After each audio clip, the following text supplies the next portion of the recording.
37, nós vamos ler até o versículo número 34, que é o último versículo do capítulo 11. Amém? Vamos tratar de um assunto que aconteceu na igreja no primeiro século e que hoje temos mais do que obrigação de ouvir, entender e praticar o que o apóstolo Paulo nos ensinara naquele dia. Amém? Nisto, porém, que vos dizer-vos? Não vos louvo, porquanto vos ajuntais, não para melhor, senão para pior.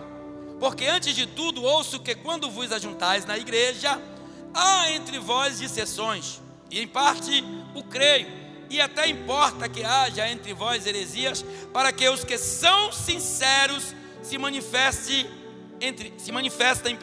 entre vós.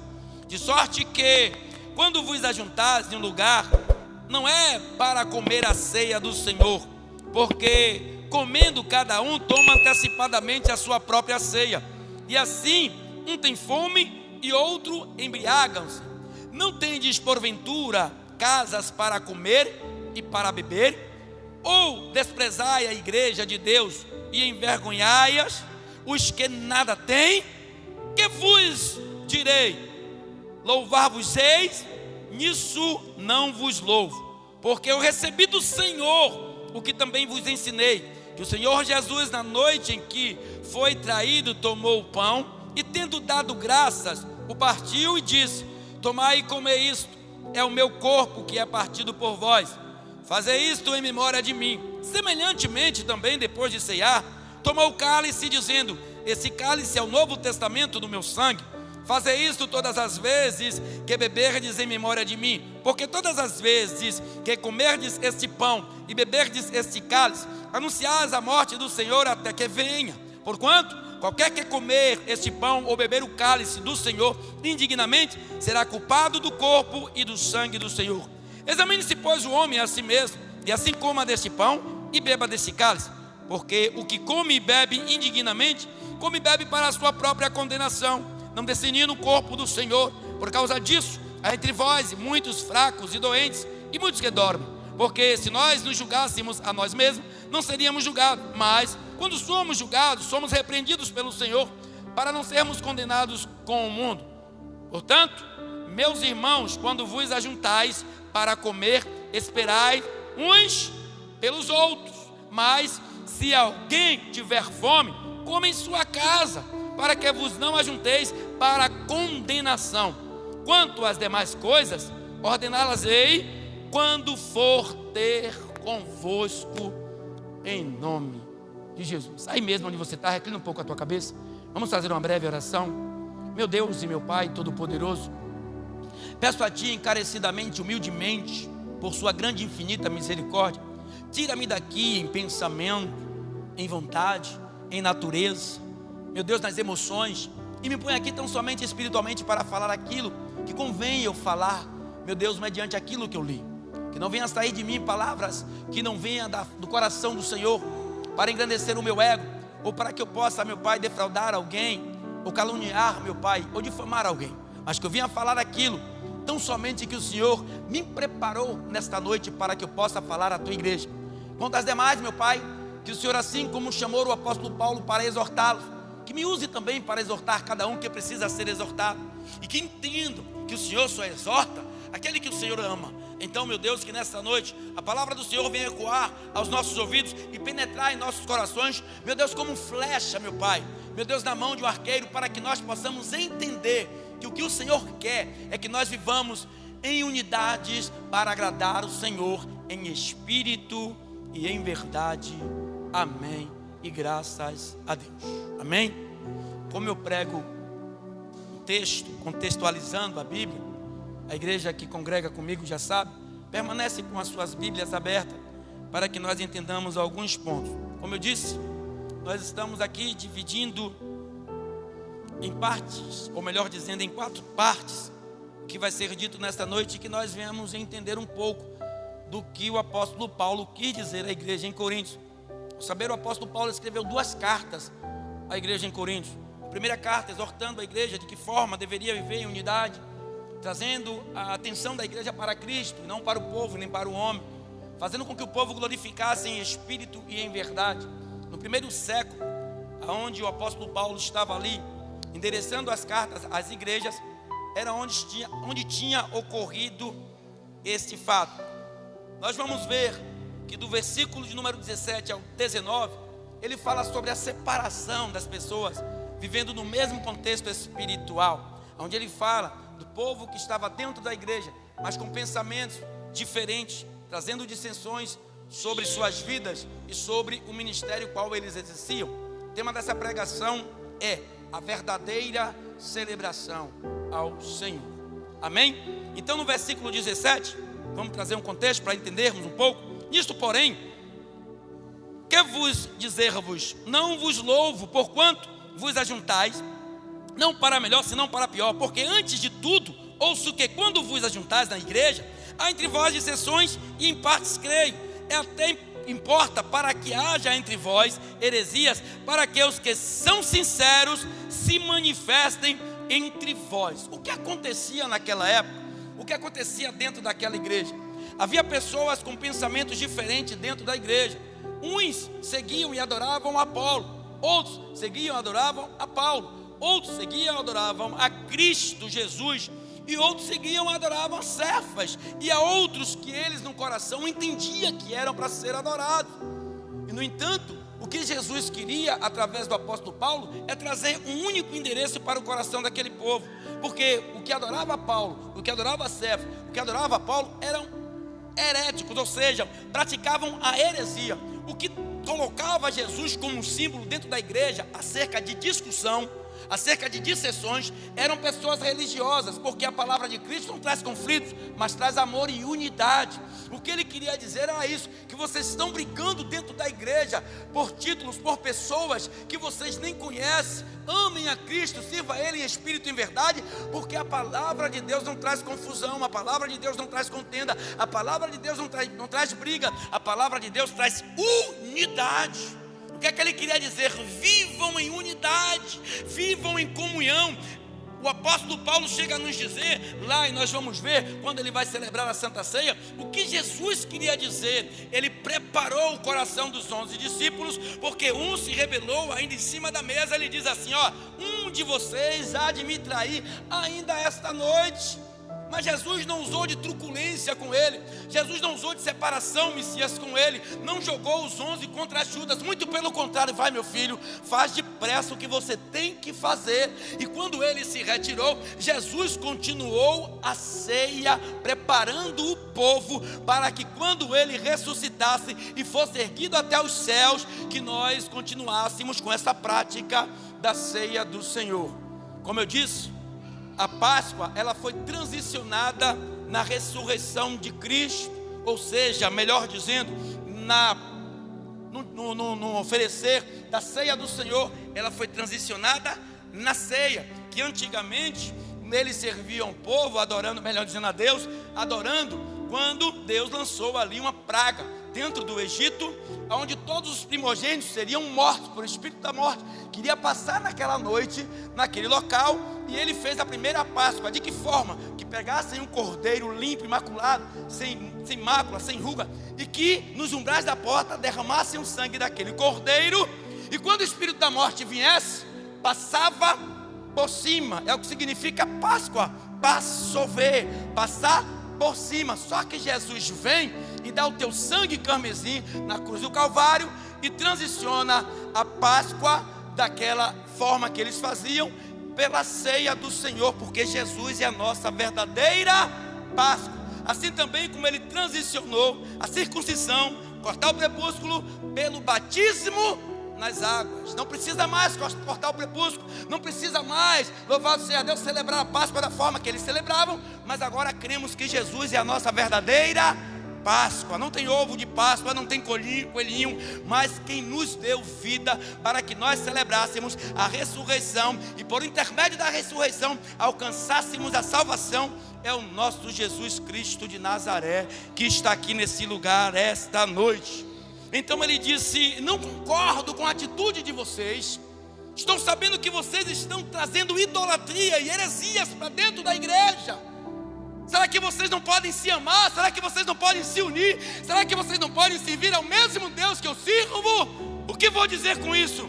Que eu vou aplaudir vocês? Que eu me alegro com a conduta de vocês? De jeito nenhum. Com isso eu não me alegro. E no versículo 20 e 22, não se trata de ser, igreja, e sim de ter. Uma coisa é você ser evangélico, outra coisa é você ter Jesus na sua vida. Não se trata só de ser, trata de ter Cristo. Quantas pessoas estão na igreja e são cristãos, mas não têm Cristo em sua vida? Então olha o que ele diz no versículo 20 a 22. De sorte que quando vos ajuntais, em um lugar não é para comer a ceia do Senhor, porque comendo cada um, toma antecipadamente a sua própria ceia, e assim um tem fome e o outro embriaga-se.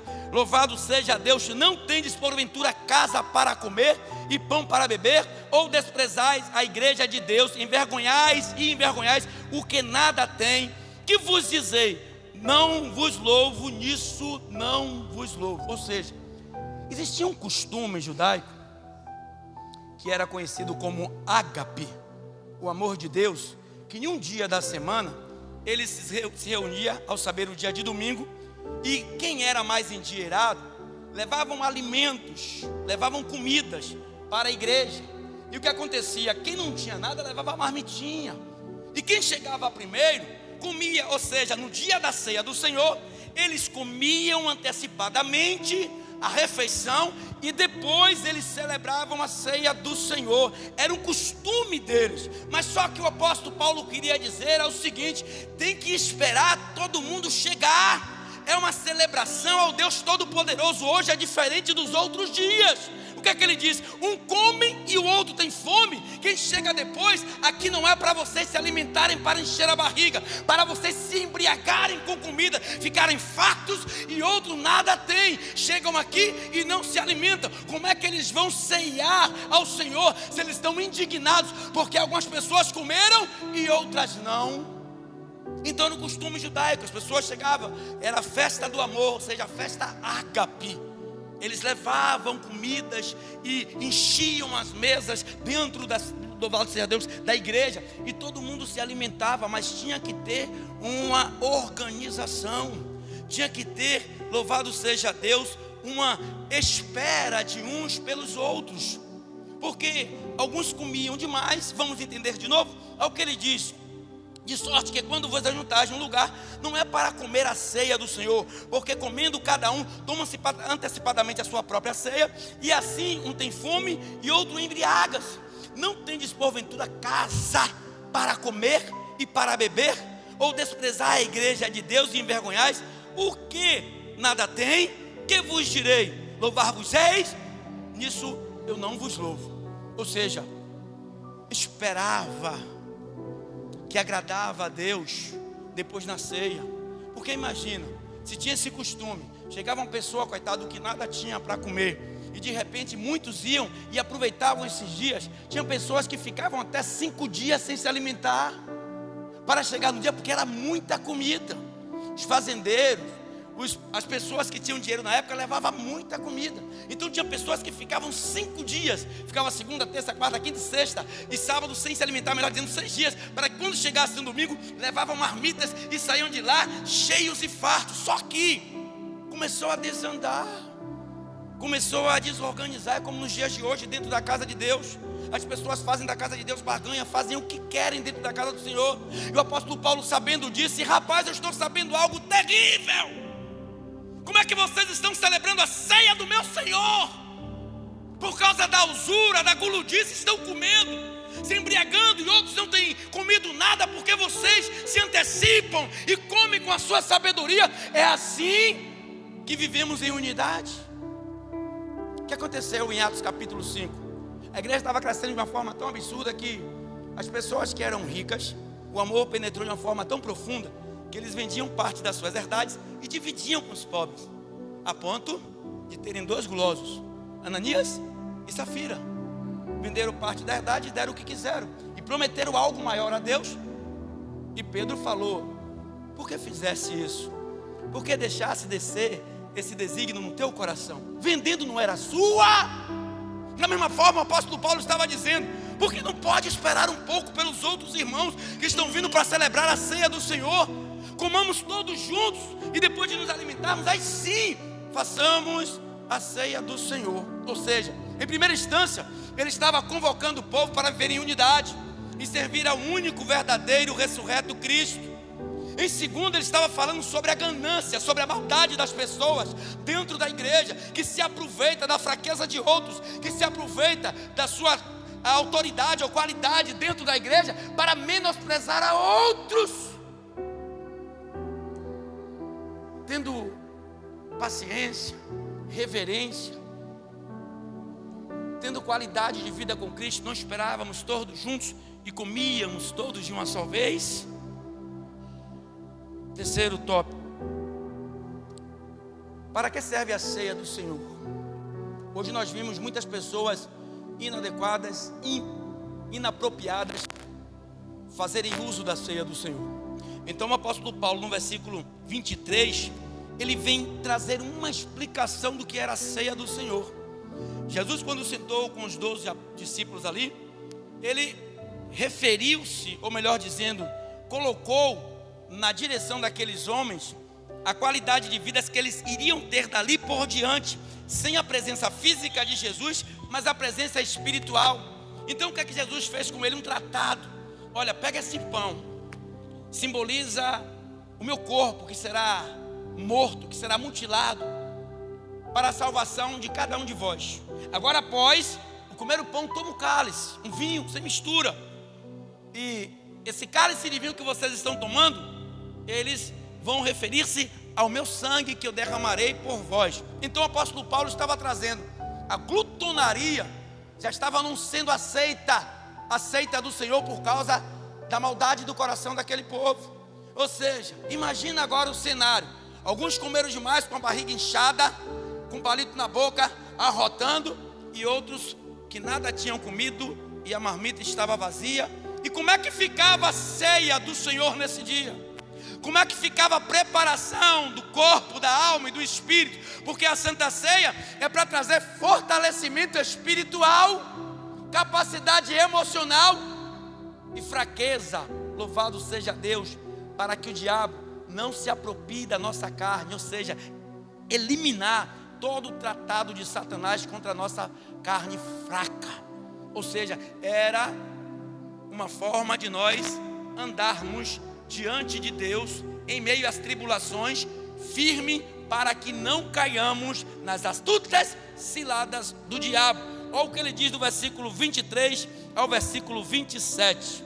Porque eu recebi do Senhor o que também vos ensinei. O que aconteceu? Que o Senhor Jesus, na noite em que foi traído, tomou o pão e, tendo dado graças, apresentou a Deus, o partiu e disse: tomai e comei, isto é meu corpo que é partido por vós, fazei isto em memória de mim. E depois de vocês fazerem isso, semelhantemente também, depois de cear, tomou o cálice, dizendo: esse cálice é o novo testamento no meu sangue, fazei isto todas as vezes que beberdes em memória de mim. Porque todas as vezes que comerdes este pão e beberdes este cálice, anunciais a morte do Senhor até que venha.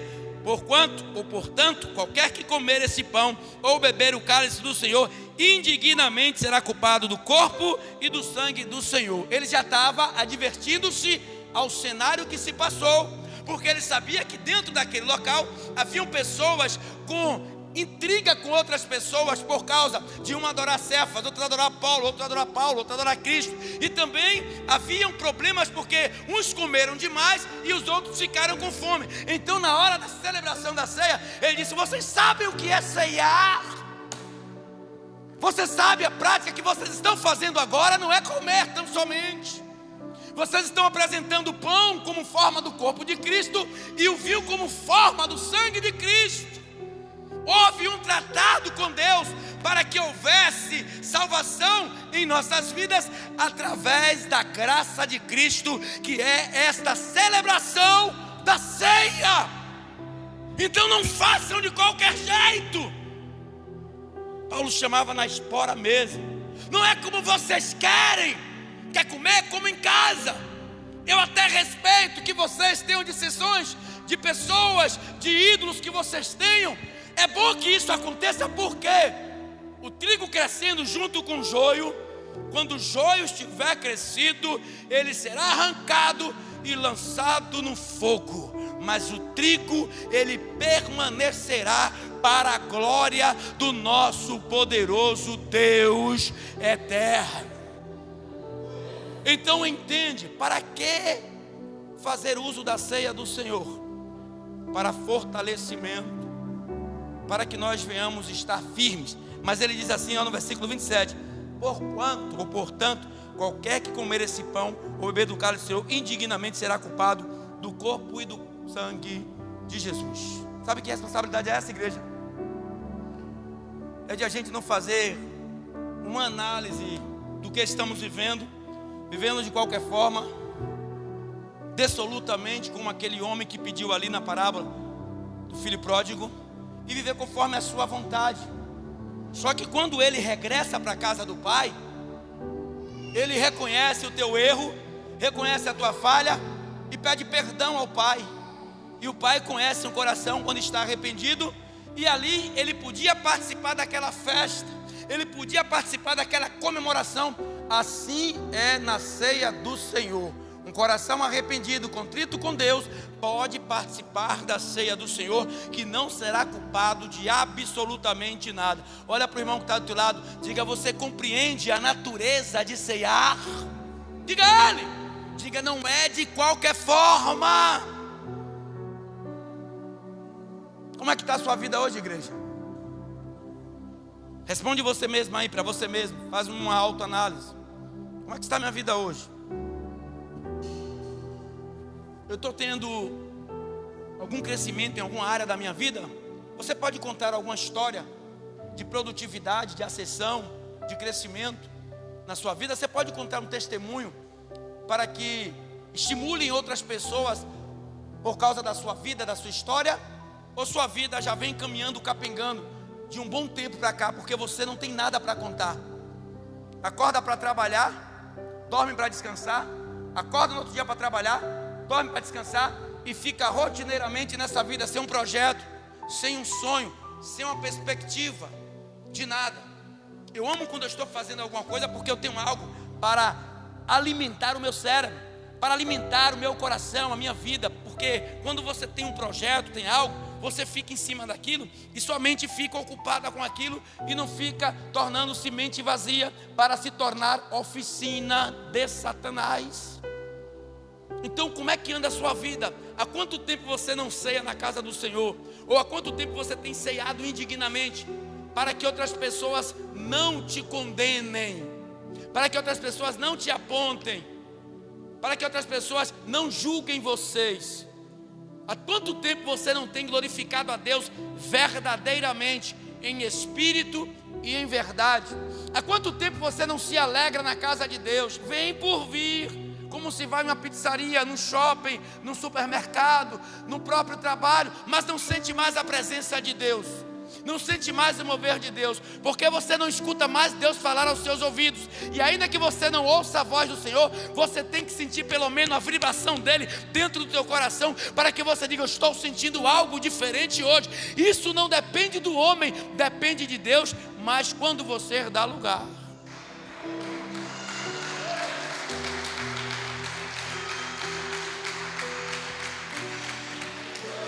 aí o apóstolo Paulo vai fazer uma pergunta em cima daquilo que ele expressa, o que ele escreve. Quando eu posso ceiar? Quando é que eu posso verdadeiramente ceiar ao Senhor? E não ceiar o pastor, não ceiar a pastora, não ceiar os missionários, não ceiar os auxiliares, não ceiar os evangelistas. O que é isso, pastor? Porque quando você ceia por aparência, você está ceando para o homem, mas não está fazendo a ceia para o Senhor. Então, quando eu posso ceiar? Aí ele diz assim, no versículo 28 a 32, examine-se, pois, o homem a si mesmo, e assim coma deste pão e beba desse cálice. Por que examinar-se? Você sabe o que é certo e o que é errado. Quer prova disso? Adão andava nu, com suas genitálias para fora. Eva andava nu, com suas genitálias para fora. Passava um pelo outro, não tinha desejo, porque eles não sabiam o que era pênis, o que era vagina. Eles não sabiam o que era sexo, o que era desejo. Mas no momento em que ele e ela comeram do fruto proibido, quando ele olhou para ela, quando ela olhou para ele, quando Jesus chega na viração do dia, ele se esconde e tapa com folhas a sua genitália. Por quê? Ele conheceu o que era certo e o que era errado.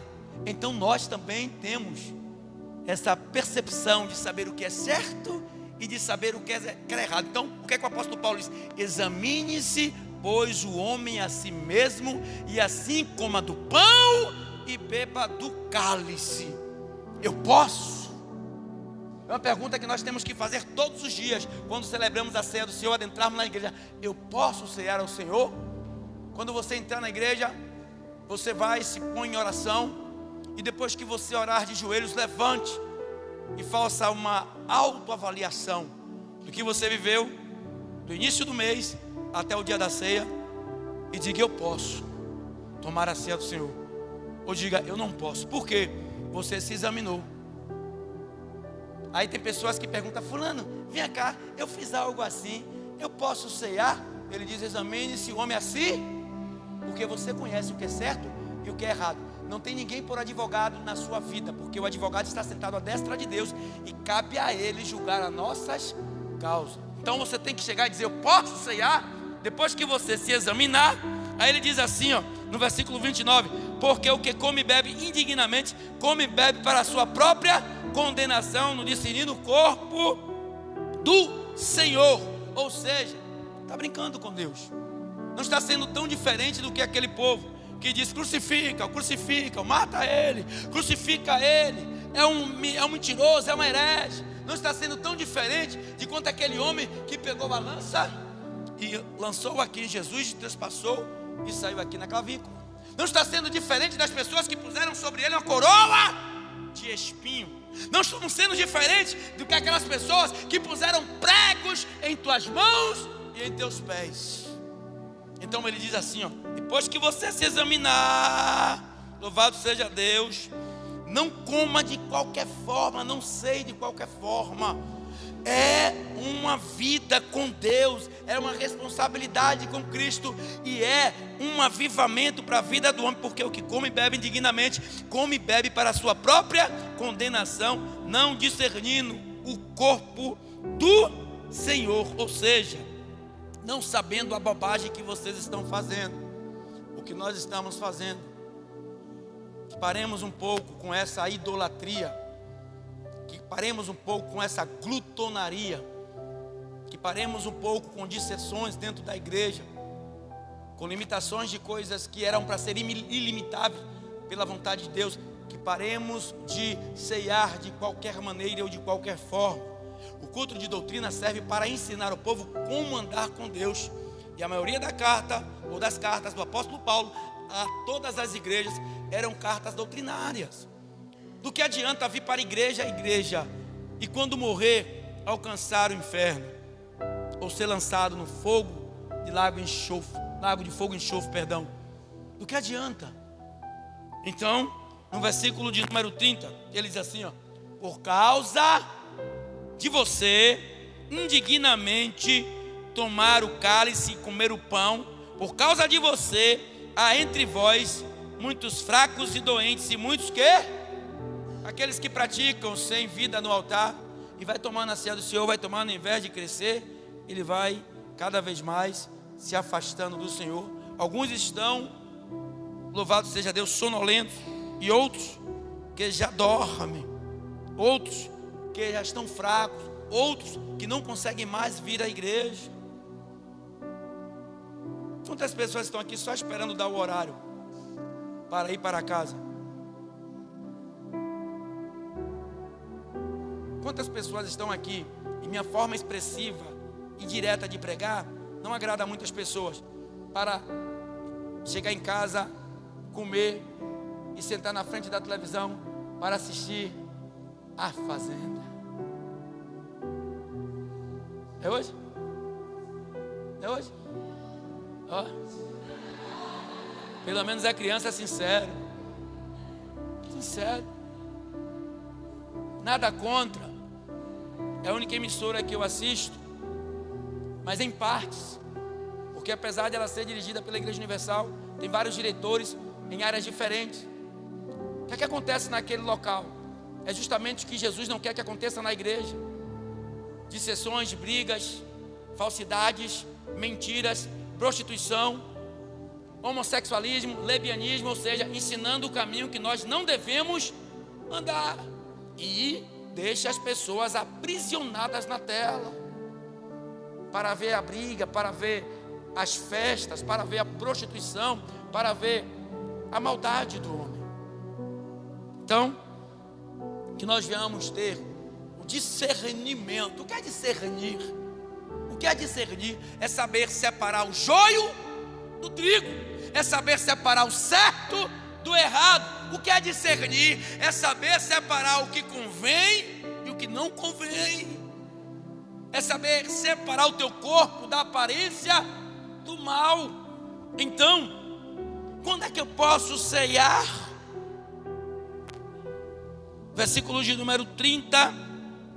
Por causa disso há entre vós e muitos fracos e que outros que já dormem, muitos que dormem.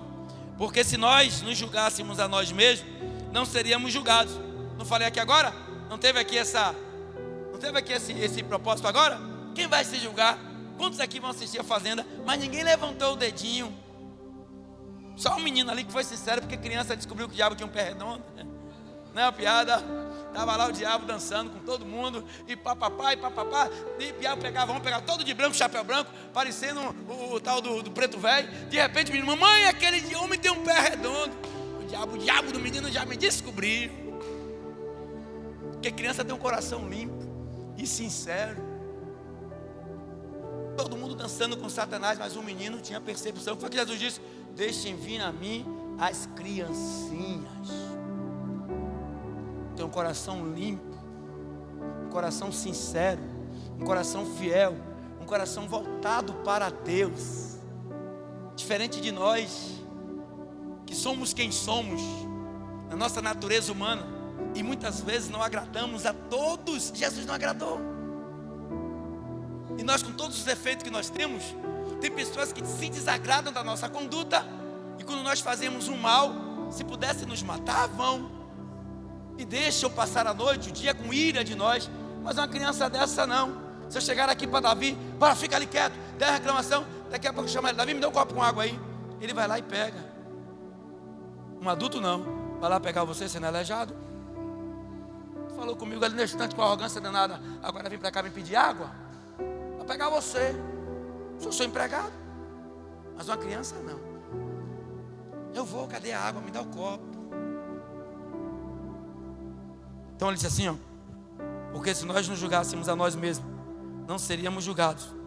Você vê que o camarada ele é pego nas câmaras de segurança, matando uma pessoa num ato de latrocínio, exemplo, né? Roubou e matou. É um roubo seguido de morte. De repente vai para uma audiência de custódia, arruma um advogado, chega lá, foi você que matou ele? Eu não. Mas rapaz, é você lá? Não, ali deve ser ilusão de ótica, não foi eu que matei não. Ou seja, que ele diz aqui, porque se nós nos julgássemos a nós mesmos, não seríamos julgados. Ninguém vai levantar prova condenatória contra si mesmo. Mas esse mais de preposição, ele é terrível. Não é mais de quantidade não, é mais de advertência. Mas quando somos julgados, somos repreendidos pelo Senhor, para não sermos condenados com o mundo. Cuidado, igreja. Você é o sal e a luz dessa terra. Não deixe se contaminar. Faça uso da ceia do Senhor, mas limpe o teu coração, ou melhor dizendo, limpemos os nossos corações, purifiquemos a nossa alma e viemos vivificar o nosso espírito. Essa é a palavra de Deus. Não precisa trabalhar e tratar vocês na área emotiva. Hoje muitos evangelhos, aí muitas igrejas trabalhando na área emotiva do homem e trazendo um crescimento fulo que não traz crescimento nenhum. Um lado emotivo, tão somente aquela alegria espontânea. Nós não vamos desprezar a emoção, claro, mas a emoção tem que estar ligada com a nossa percepção e com a nossa adoração a Deus. Que nós venhamos nos alegrar sim, mas que venhamos estar contritos com Deus. Aí, os versículos número 33 e 34, ele volta a tratar da festa do amor, da festa ágape, que diz assim, portanto, meus irmãos, quando vos ajuntais para comer, esperai uns pelos outros. Mas se alguém tiver fome, coma em sua casa, para que vos não ajunteis para condenação. Quanto às demais coisas, ordená-las-eis quando for ter convosco. Ou seja, tinha coisa que ele tinha que tratar pessoalmente. Tem coisas que eu não posso pôr aqui na carta. Já viu aquela história de dizer, olha, eu não posso falar por telefone. Eu converso com você pessoalmente, como o irmão me ligou essa semana aí. Fez algo comigo que eu não gostei, eu bloqueei, não faz mais parte daqui. Irmão, por que você me bloqueou? Eu disse, pessoalmente a gente conversa. Por telefone não, é bom tete a tete, um olhar dentro do olho do outro. Aconteceu esse caso, aconteceu, eu sei que aconteceu. De que forma você falou e com que pensamento você falou, eu lamento, mas essa é a forma de a gente andar e agir. Se não é para vivermos em comunhão, que façamos como Jesus falou, bate a sandália dos seus pés e separa para que não haja divergências, dissensões, contendas. Porque se nós não servirmos para viver debaixo do mesmo teto, glorificando e engrandecendo o mesmo Deus, que proveito teremos? Antes dispersar e cada um viver a sua obra da forma que convém viver, e que no entanto ambos agradem a Deus. Mas o apóstolo Paulo disse, olha, tem coisas que eu só posso conversar com vocês pessoalmente, quanto às demais coisas, ordená-las-ei quando for ter, ou seja, darei ordens a você quando estiverem pessoalmente com vocês. Então, igreja, essa é a nossa prática de ceiar, essa é a nossa forma de adorar, é viver com Deus de uma forma limpa e fiel. Não se importe pelo deserto, não se preocupe que às vezes na tribulação você se sente só, um vazio tremendo no teu coração, porque mesmo você pensando dessa forma, Ele está sempre diante de você, Ele não te abandona, Ele é o Deus de ontem, que antes de você estar sendo gerado no ventre da sua mãe, Ele já sabia que você seria gerado. 13 milhões de embriões Ele escolheu você. Ele é o Deus de hoje, que no momento da sua angústia, do teu sofrimento, Ele vai te tratando e te caminhando. E Ele é o Deus de sempre, aquele que perseverou, morreu e ressuscitou para a sua salvação. Aplauda Ele e glorifica Ele, amém? Fica de pé.